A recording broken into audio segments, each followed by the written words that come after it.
Olá, pessoal! Sejam todos muito bem-vindos para mais um episódio da nossa série de entrevistas com alunos e ex-alunos da UniOeste que estão ao redor do mundo. O nome da série é A Era do Coronavírus e o objetivo principal da mesma é entender melhor o que mudou em seus países depois do aparecimento do novo coronavírus e como as suas rotinas ficaram a partir disso.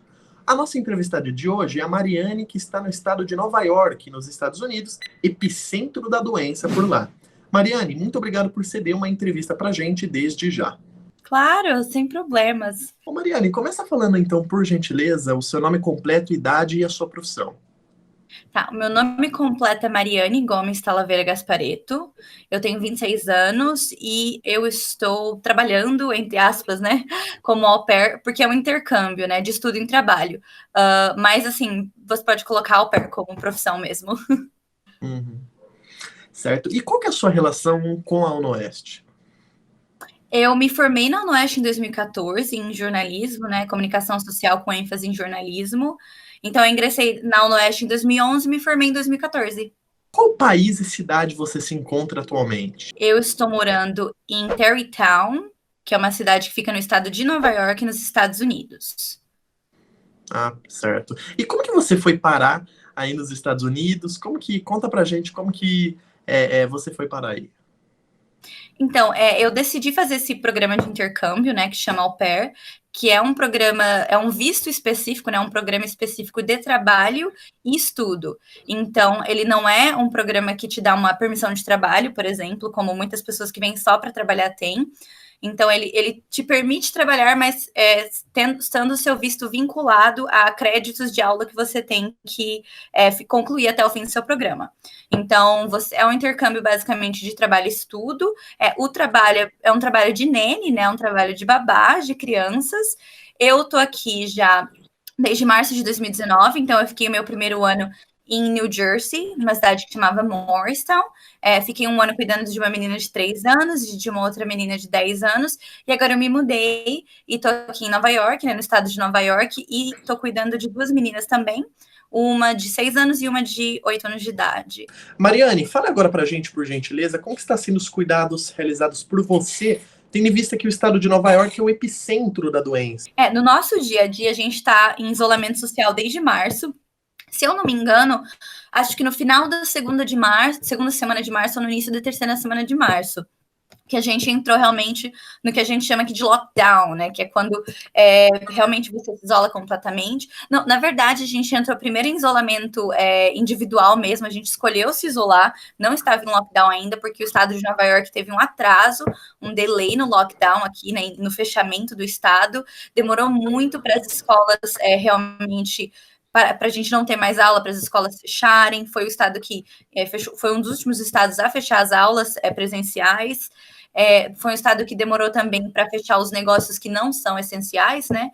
Então a gente teve um atraso muito grande. O governador dizia que era porque nós temos muitos trabalhadores no serviço de saúde, que eles moram no interior e que eles necessitam do trem, de alguns certos transportes assim para ir trabalhar. Eles não queriam, eles também necessitam das escolas como se fosse assim um trabalho de babysitting, né, de cuidado das crianças deles. Então eles iam trabalhar e as crianças ficavam na escola. Então ele tinha essas justificativas, mas o fato é que demorou muito para que realmente o estado se fechasse em comparação com outros estados, como o de Nova Jersey, que é aqui do lado, né, New Jersey, e eles fecharam antes da gente, tendo menos casos, né? Você disse anteriormente, né, que o governo, de uma forma geral, demorou muito, né, e demorou um bom período para fechar mesmo as escolas, comércio, enfim.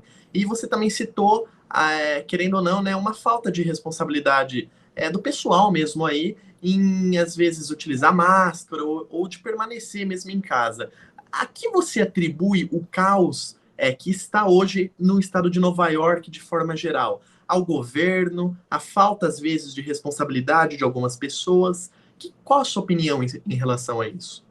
Eu acho que o fator que realmente foi responsável por levar Nova York a essa situação é, sem dúvida, a ausência de uma ação mais rápida do governo. Eu acho que esse foi realmente o fator principal que levou a gente a esse número absurdo de casos. Existem outros fatores que também contam nessa equação, como, enfim, a população de Nova York, né, Nova York, New York City, são pessoas que estão ali uma em cima da outra, como não é como favelas no Brasil, é claro, né? Mas assim, as pessoas elas realmente vivem, muitas pessoas vivem em prédios, então você acaba tendo muitos focos de contaminação, muitos ambientes compartilhados, toca no mesmo corrimão que alguém tocou. Então, para alguns em cidades como essas é mais difícil assim de você conter o espalhamento assim da doença, né, da infecção e tal. Mas eu acho que sem dúvida o grande fator que levou Nova York a chegar a essa situação que a gente está foi a demora do governo em tomar ações mais drásticas quando outros estados já estavam tomando, né? E quais são, o que você está fazendo, né, para conter mesmo o vírus? Quais são os cuidados que você especificamente está tendo em relação ao coronavírus? Eu especificamente não saí de casa. Desde o início da quarentena, desde quando a gente decidiu se isolar, quando a gente ainda não estava em lockdown, os negócios não estavam todos fechados. Hoje em dia, todos os negócios que não são essenciais, eles estão fechados, né?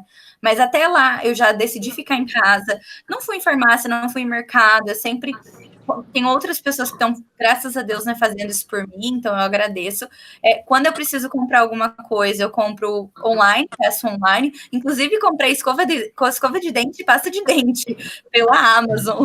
Eu acredito. Sabe que, principalmente nesse período delicado que a gente vive, né, o apoio da família é essencial, né, ajuda bastante. Eu gostaria de saber agora como está sendo a relação com seus familiares, se eles ficaram muito preocupados em relação a isso. Queria que você relatasse esse período, por gentileza.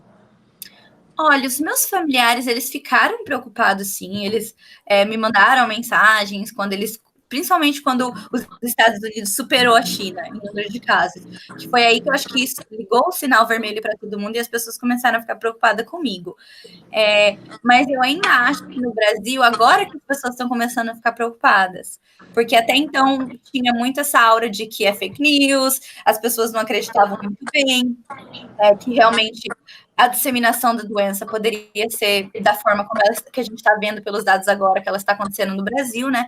Então eu lembro que assim as pessoas falavam, já está abrindo aí, e eu falava, não, gente, nós estamos em quarentena, a gente vai ficar assim até o final de maio, se duvidar junho, se duvidar julho, se duvidar até setembro, mas provavelmente ali entre maio e junho a gente espera que abra, mas a gente não sabe, porque tem a questão da segunda onda e pode fechar de novo, então é tudo muito incerto. E aí as pessoas, elas, como eu já estou isolada há um tempo, elas vêm falar comigo nessa expectativa de que já está tudo bem, só que não é assim, infelizmente não vai ficar tudo bem rápido, não existe uma solução definitiva até que se tenha uma vacina, e vacinas a gente sabe que demoram a ser desenvolvidas, lógico que a gente tem várias coisas promissoras, mas, enfim, é uma situação muito complexa, a situação que a gente está é muito única mesmo.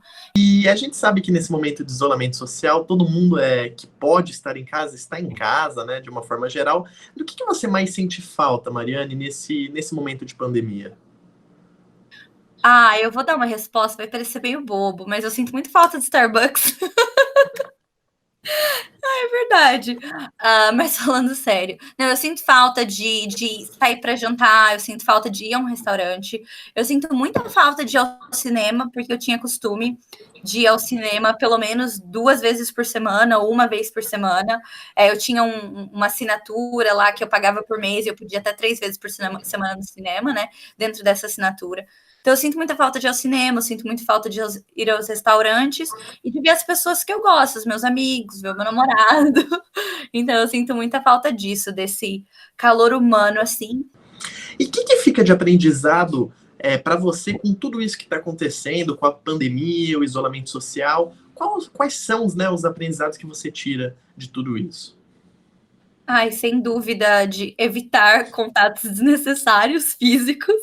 Eu acho que a gente percebe que, como a gente precisa ter um pouco mais de cuidado mesmo com locais públicos e tal, fica o aprendizado de que a gente deve cobrar dos nossos governantes investimento no sistema de saúde, a gente deve dar graças a Deus, no caso do Brasil, que a gente tem o Sistema Único de Saúde, e realmente cobrar para que esse Sistema Único ele seja preservado, né, e que ele receba mais investimento, mais recursos, para que as pessoas de periferia, pessoas que não têm plano de saúde, elas consigam ter um atendimento adequado nesses locais. Então, acho que fica um aprendizado para o mundo de que a gente precisa de sistemas de saúde que sejam capacitados a atender todo mundo, inclusive quem não tem dinheiro, e que a gente precisa investir nisso, que a gente precisa estar preparado para outros surtos como esse que podem surgir e muito provavelmente vão surgir, e fica o aprendizado que a nossa economia ela também precisa se organizar de uma forma que ela não seja tão dependente dessa globalização. Gostaria de encerrar então a nossa entrevista